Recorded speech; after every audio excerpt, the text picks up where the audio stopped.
Hello friends, LGR study के YouTube channel में आपका स्वागत है। फ्रेंड्स, आज का क्लास आपके लिए काफ़ी यूज़फुल होने वाला है।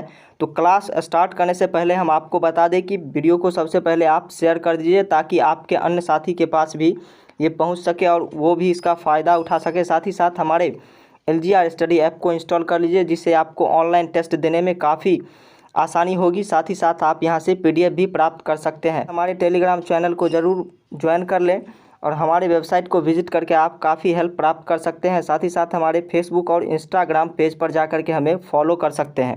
तो आइए जानते हैं कि आज के क्लास में हमें क्या पढ़ना है। तो आपको बता दें सबसे पहले कि पिछले क्लास में हम इस महत्वपूर्ण टॉपिक पर चर्चा कर चुके थे कि ट्रिस्ट विद डेस्टिनी जो है ये क्या है। ये भी जान चुके हैं कि आज़ादी के बाद सरकार और जनता किन बातों पर सहमति जता रही थी, किन दो बातों पर ये दोनों सहमत थे। तो पहला बात जो था वो था सरकार सभी के भले के लिए काम करेगी, और दूसरा लोकतंत्र को कायम करना था, क्योंकि इससे पहले हमारे देश में बहुत सारा राजवाड़ा था और ऐसा नहीं होना था। इससे पहले भी आपको बता दें कि राज्य का ही शासन चलता था, इसलिए यहाँ पर लोकतंत्र कायम रखना सबसे बड़ी चुनौती थी और यही लोग चाहते भी थे।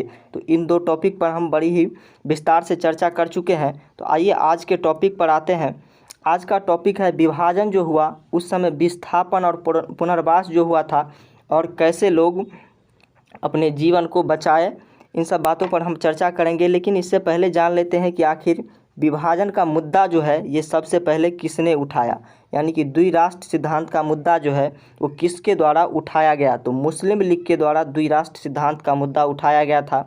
1906 ईस्वी में जो है मुस्लिम लीग की स्थापना हुई थी, जो अंग्रेज़ों की सहायता से किया गया था। ये बात हम आपको हिस्ट्री में बड़े ही विस्तार से पढ़ाएंगे। और कांग्रेस की स्थापना जो है ये भी करवाया गया था अंग्रेज़ों के द्वारा ही अपने हित के लिए, लेकिन ऐसा नहीं हो सका। और मुस्लिम द्विराष्ट्र सिद्धांत का जो है मुस्लिम लीग के द्वारा जब मांग की गई तो कांग्रेस के द्वारा इसका विरोध किया गया, लेकिन किसी कारणवश, किसी राजनीतिक कारणवश जो है कांग्रेस ने द्विराष्ट्र सिद्धांत को 1940 के दशक में मान लिया। क्या किया? मान लिया। और क्या हुआ आप जानते हैं कि 14 से 15 अगस्त 1947 की मध्य रात्रि जो है वो सिर्फ भारत ही आज़ाद नहीं हुआ, क्योंकि 1940 के दशक में ही कांग्रेस द्वारा द्विराष्ट्र सिद्धांत को मान लिया गया था। 15 अगस्त 1947 को दो राष्ट्रों का उदय हुआ था, यानी कि ब्रिटिश इंडिया का विभाजन जो है दो भागों में कर दिया गया था, भारत और पाकिस्तान। अब आइए जानते हैं कि विभाजन की प्रक्रिया क्या थी। क्या थी विभाजन की प्रक्रिया? तो जब देश आज़ाद हुआ तो फैसला ये हुआ कि जिस भूभाग को इंडिया के नाम से जाना जाता है उसे भारत, और जिस भूभाग में जो है भारत में ही मुस्लिम बहुल इलाका है उसे पाकिस्तान नाम दे दिया जाएगा। यानी कि भारत जो है दो देशों में बंट जाएगा। क्या होगा? दो देशों में बंट जाएगा। आप जानते हैं कि इस फैसले को करना जो है बहुत ही आसान था। क्या था? बहुत ही आसान था, लेकिन इस पर अमल करना, इसको बांटना इतना मुश्किल था। इसी के बारे में हम आज चर्चा करेंगे। तो क्या हुआ? भारत को धार्मिक बहुसंख्या के आधार पर बांटा गया। क्या किया गया? धार्मिक बहुसंख्या के आधार पर बांटा गया, यानी कि जिस धर्म के लोग जिस क्षेत्र में ज़्यादा थे उन क्षेत्र को उसके हिसाब से बांटा गया कि अगर मुस्लिम जो है जिस क्षेत्र में ज़्यादा है उसे पाकिस्तान बना दिया जाएगा, और हिंदू जिस क्षेत्र में ज़्यादा है उसे हिंदुस्तान यानी कि इंडिया कहा जाएगा। क्या कहा जाएगा? जिस क्षेत्र में अधिक मुस्लिम है उस क्षेत्र को पाकिस्तान बना दिया जाएगा, और गैर मुस्लिम क्षेत्र जो होगा उसे हिंदुस्तान यानी कि हिंदुस्तान कहे तो इंडिया बना दिया जाएगा। क्या बना दिया जाएगा? इंडिया बना दिया जाएगा। तो आइए अब थोड़ी ये बात तो आसान पड़ती है कि चलो जिस क्षेत्र में जो लोग ज़्यादा है उसे उन राष्ट्र के नाम से बना, लेकिन सभी धर्म के लोग जो है भारत में फैले हुए थे। क्या हुए थे? फैले हुए थे। और दो ऐसा जगह था जहाँ पर मुस्लिम बहुल था। क्या था? मुस्लिम की जनसंख्या जो है बहुत ज़्यादा थी। एक था पश्चिम में और दूसरा भाग था बिल्कुल पूरब में, यानी कि एक बिल्कुल पश्चिम में और दूसरा बिल्कुल पूरब में। इसलिए दो भागों में पाकिस्तान को बांटा गया, एक पूर्वी पाकिस्तान और दूसरा पश्चिमी पाकिस्तान। पूर्वी पाकिस्तान जो है आज का बांग्लादेश हो गया है, और पश्चिमी पाकिस्तान जो है वो पाकिस्तान ही है। क्या है? वो पाकिस्तान ही है। इसलिए दो भागों में बांट दिया गया। लेकिन अब दूसरी समस्या ये थी कि जहाँ पर कम मुस्लिम है इसको कैसे पाकिस्तान भेजा जाए, और गैर मुस्लिम समुदाय जो है उसे यदि वो पाकिस्तान में है तो उसे कैसे हिंदुस्तान लिया जाए। ये बात जो है बहुत ही काफ़ी कठिनाइयों भरा हुआ था। और दूसरी बात ये भी थी कि मुस्लिम बहुल इलाका पाकिस्तान में जाने को राज़ी हो ऐसा भी नहीं था, क्योंकि कुछ मुस्लिम जो थे वो हिंदुस्तान में भी रहना चाहते थे। और आपको बता दें, खान अब्दुल गफ्फार खान जो थे वो पश्चिमी उत्तर सीमा प्रांत के जो है निर्विवाद नेता थे। उनकी प्रसिद्धि इस बात से जानी जाती थी, किस बात से, वो सीमांत गांधी के नाम से जाने जाते थे। क्या जाने जाते थे? सीमांत गांधी के नाम से जाने जाते थे। और वो द्विराष्ट्र के बिल्कुल खिलाफ थे, यानी कि द्विराष्ट्र सिद्धांत जो है इसके बिल्कुल खिलाफ थे अब्दुल गफ्फार खान। लेकिन ऐसा नहीं हुआ संयोग से, और पाकिस्तान को पाकिस्तान मान ही लिया गया। अब तीसरी बात हम करते हैं। तीसरी समस्या जो थी ये सबसे विकट थी कि पंजाब और बंगाल में जो है बहुत ज़्यादा संख्या में मुस्लिम पाए जाते थे। क्या थे? बहुत ज़्यादा संख्या में मुस्लिम थे। तो इनको जो है पाकिस्तान में जाना था, और बहुत से लोग जो हैं पाकिस्तान के गैर मुस्लिम थे उसे हिंदुस्तान में भी आना था। ऐसे में फैसला हुआ कि दोनों प्रांतों में बंटवारा धार्मिक बहुसंख्यकों के आधार पर हो। क्या हो? धार्मिक बहुसंख्यकों के आधार पर इनका बंटवारा हो, और इसका बंटवारा जो हो जिला के आधार पर हो, और सरकारी जो उनसे छोटे तबके थे उनके आधार पर, ब्लॉक यानी कि हल्के के आधार पर हो। तो क्या हुआ, 14 से 15 अगस्त 1947 की मध्य रात्रि तक ये फैसला हो भी नहीं पाया था कि लोग कहाँ जाएंगे और कहाँ के लोग कहाँ आएंगे। और जब इन सभी को पता चला कि हमें जो है अब पाकिस्तान में जाना है या फिर हिंदुस्तान में जाना है, अपना घर बार सब छोड़ना है, जहाँ पर इनके जो पूर्वज थे वर्षों से रह रहे थे उनको छोड़ करके अब इनको दूसरे देश जाना है, यानी कि यहाँ के लिए ये जो है ये विदेशी हो गए। क्या हो गए? विदेशी हो गए इन क्षेत्र के लिए। अब आइए चौथी सबसे महत्वपूर्ण बात पर हम चर्चा करते हैं कि चौथी जो है सबसे बड़ी कठिनाइयाँ क्या थी।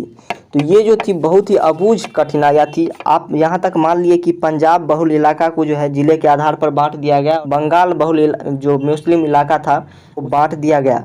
लेकिन जहाँ बहुत कम मात्रा में मुस्लिम थे, भारत के अन्य कोने में फैले हुए थे, उन्हें कैसे लाना है और ये जो है कैसे दूरी तय करेंगे, यानी कि यहाँ से वहाँ कैसे जा पाएंगे। इस समय का संसाधन जो है वो बहुत ही डेवलप है, लेकिन उस समय ऐसा कुछ नहीं था। लोग पैदल ही जाने को मजबूर हो गए, और इस से लोग बहुत ही सांसद थे। क्या कि बहुत ही सांसद थे, कहें तो बहुत ही भयभीत थे कि कैसे हमें जाना है। और लोग को जो है बहुत दिनों तक शिविर में ही रहना पड़ा। क्या करना पड़ा? शिविर में ही रहना पड़ा। लगभग 2-3 महीने तक लोग शिविर में, यानी कि कुछ देर चलते फिर शिविर लगा हुआ था वहाँ पर रह करके ऐसे करके गुजारा करते थे। और खासकर बच्चे और बूढ़े के लिए तो काफ़ी परेशानियाँ हो गई थी कि बूढ़े व्यक्ति ऐसे इतना जो है दूरी कैसे तय कर पाएंगे और कैसे यहाँ से जा पाएंगे। तो यहाँ तक तो ठीक था, लेकिन इसके बाद जो घटना हुई इसकी जानकारी हम आपको देते हैं और आप भी भौचक रह जाएंगे। तो ये घटना ये थी, जैसे ही लोगों को पता चला कि बंटवारा हो चुका है और अल्पसंख्यक लोग जो थे विभिन्न हिस्सों में थे, उन्हें अब यहाँ से जाना है, तो ऐसे में वहाँ के बहुसंख्यक लोग जो थे वो अल्पसंख्यक पर हमला करने लगे। क्या करने लगे? जहाँ पर हिंदू जो थे वो अल्पसंख्यक थे, वहाँ के मुसलमानों ने उन पर आक्रमण करना शुरू कर दिया, उसे मारना काटना शुरू कर दिया। और जहाँ पर जो है मुस्लिम कम मात्रा में थे, वहाँ के हिंदुओं ने उस मुस्लिम को मारना काटना शुरू कर दिया। यानी कि इतनी बड़ी अहिंसा हो गई, ये लोगों को पता नहीं था। सरकार को भी इसकी अनुमान नहीं थी कि इतना बड़ा हिंसा हो जाएगा विभाजन के बाद। और लोग यही मान करके चल रहे थे कि ये जो हिंसा हो रहा है ये स्थिर हो जाएगा, कुछ दिन के बाद ये काबू में आ जाएगा। लेकिन ऐसा हुआ नहीं, और हिंसा जो है बहुत ही जल्दी एक बड़ा रूप धारण कर लिया। और दोनों तरफ के अल्पसंख्यक के पास जो है एक ही रास्ता बचा हुआ था, वो रास्ता था अपने अपने घरों को छोड़ दे। और कई बार तो ऐसा हुआ कि उनसे चंद घंटों की मोहलत दी गई सरकारी अफसरों के द्वारा कि आपको जल्द से जल्द यहाँ से कुछ ही घंटों में घर को छोड़ करके आपको यहाँ से जाना है।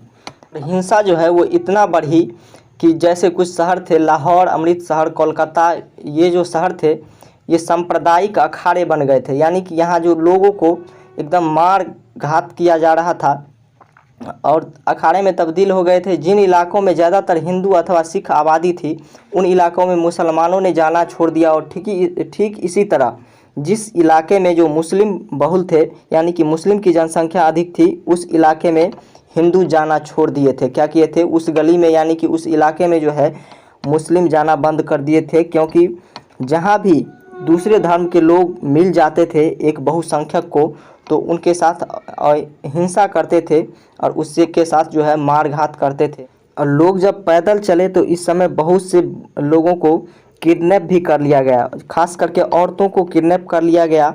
और जब वो दूसरे धर्म की होती थी तो उसे क्या किया जाता था? अपने धर्म के लिए मजबूर कर दिया जाता था कि आप इस धर्म को चुनिए, और उनके साथ बलात्कार भी किया जाता था, साथ ही साथ उनसे शादी भी कर लिया जाता था। औरतों पर खास करके बहुत ही हिंसा हुई थी इस समय, और ये हिंसा जो है अस्थिर था। क्या था? अस्थिर था, ये स्थिर होने वाला नहीं था। और ये हिंसा कई महीनों तक, इसमें बहुत से बच्चे जो है ये अपने माँ बाप को भी छोड़ गए, क्योंकि माँ बाप ही बच्चे को छोड़ गए, और ऐसी ऐसी झड़प होती थी कि कौन कहाँ गया इसका पता ही नहीं चलता था। और लोग, दोनों देश के जो नेता थे वो यही कह रहे थे कि जिनको जहाँ रहना है वो रहे। खास करके नेहरू जी ने एक पत्र जारी किया था। कब किया था ये हम आपको बता देते हैं कि 15 अक्टूबर 1947 को। कब? 15 अक्टूबर 1947 को मुख्यमंत्रियों को एक पत्र लिखा था नेहरू जी ने। इसमें कुछ महत्वपूर्ण बातें उन्होंने कही थी, इसके बारे में हम आपको बताते हैं। उन्होंने जो लिखा था इसको हम आपको पढ़ करके सुनाते हैं। भारत में मुसलमान अल्पसंख्यकों की तादाद इतनी ज़्यादा है कि वे चाहें तब भी यहाँ से कहीं और नहीं जा सके। यानी कि भारत में जो है इतने ज़्यादा संख्या में मुस्लिम है, वो चाह कर भी यहाँ से दूसरे जगह नहीं जा सकते हैं। आगे कहे कि यह एक बुनियादी तथ्य है और इस पर कोई अंगुली नहीं उठाई जा सकती। क्या है? यह एक बुनियादी तथ्य है और इस पर उंगली नहीं उठाया जाए कि आप लोग को पाकिस्तान भेजा गया तो आप पाकिस्तान क्यों नहीं गए, यहाँ क्यों रह गए। अगली लाइन ये कहते हैं, पाकिस्तान चाहे जितना उकसावा दे और वहाँ के गैर मुसलमानों को अपमान और भय के चाहे जितने भी घूंट पीने पड़े, हमें अल्पसंख्यकों के साथ सभ्यता और शालीनता के साथ पेश आना है। इनका कहना था कि पाकिस्तान में जो कुछ अल्पसंख्यक रह गए हैं उनके साथ चाहे किस तरह का भी व्यवहार हो, लेकिन हमारे यहाँ जो अल्पसंख्यक हैं, मुस्लिम हैं, उनके साथ किसी तरह का व्यवहार नहीं किया जाना चाहिए। उन्हें भी भारतीय नागरिक माना जाना चाहिए। क्या करना चाहिए? और अच्छा व्यवहार उनके साथ करना चाहिए। और आगे कह रहे थे, लोकतांत्रिक शासन व्यवस्था में हमें उन्हें नागरिक के अधिकार देने होंगे और उनकी रक्षा करनी होगी। यानी कि हमारी जो लोकतंत्र स्थापित हुई थी उसमें उन्हें भी नागरिकता दी और उन्हें शासन व्यवस्था का भी अधिकार दिया जाए। अगर हम ऐसा करने में कामयाब नहीं होते तो यह एक नासूर बन जाएगा और पूरी राज्य व्यवस्था में जहर फैलाएगा और शायद उसको तबाह भी कर देगा। यानी कि यदि हम ऐसा नहीं करते हैं तो बहुत बड़ा विद्रोह हो जाएगा और हमारी जो व्यवस्था है, शासन व्यवस्था है, ये काफ़ी टूट फूट हो जाएगी, ये चल नहीं पाएगी। ये नेहरू जी का कहना था। अब हम आपको जिन्ना के बारे में बताते हैं कि जिन्ना जो है आज़ादी से पहले ही जिन्ना जो थे वो पाकिस्तान बनाने के लिए काफ़ी आतुर थे। पाकिस्तान के रूप में बंटवारा जो हुआ, यानी कि भारत का विभाजन जो हुआ, इनमें इनका बहुत ही बड़ा हाथ है पाकिस्तान बनाने में।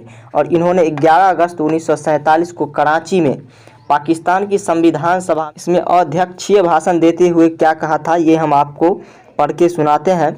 इन्होंने कहा था, हमें बहुसंख्यक और अल्पसंख्यक समुदाय की इन जटिलताओं को दूर करने की भावना से काम करना चाहिए। बहुसंख्यक और अल्पसंख्यक दोनों ही समुदाय में तरह तरह के लोग शामिल हैं। अगर मुसलमान, पठान, पंजाबी, शिया और सुन्नी आदि में बटा हुआ है तो हिंदू भी ब्राह्मण, वैष्णवी, खत्री तथा बंगाली, मद्रासी आदि समुदायों में बटा हुआ है।